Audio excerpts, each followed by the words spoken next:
News to know from Meredith's Closet. Classy. Back in May, I did a video over Harry losing the court bid over UK police protection. The decision to remove Harry and Meghan's taxpayer-funded security that's afforded to royals was RAVEC. This specific article was Harry trying to come back and say, hey, what if we pay for it? And they were like, nah. And one of the things I discussed in my video is how hard it is to find information on RAVEC. It is not very transparent.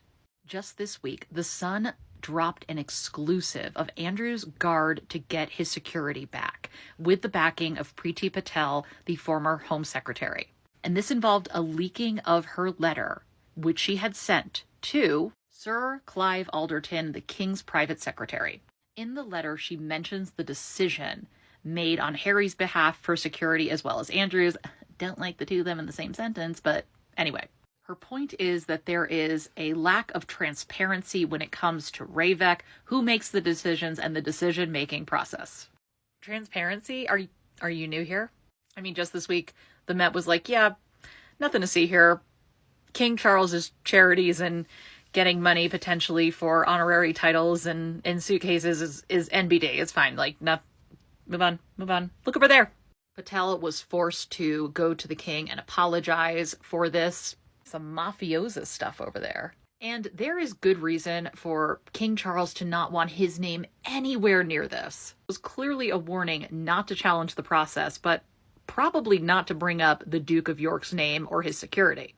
And this is incredibly interesting, given what we know of how Meghan and Harry's plans to potentially step back as working royals made it to the press.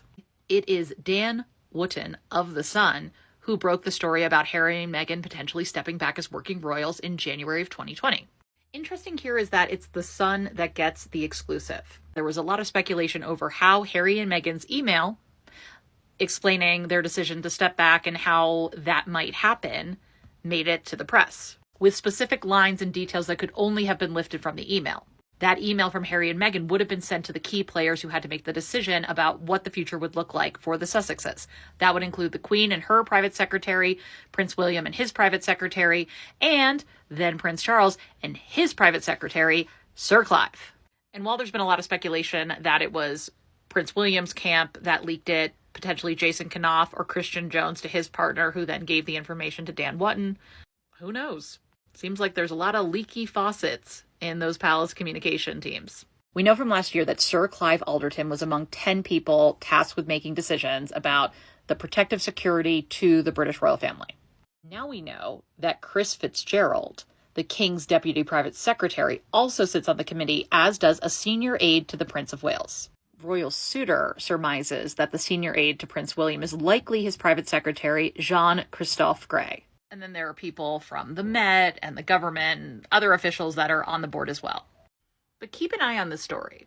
My assumption is one of the reasons that they want to keep this board shrouded in secrecy is so that they do not have to deal with claims of biases. This is not the last we will hear on this story. Stay tuned for more. This has been Meredith Constant reporting from her closet. Back to you.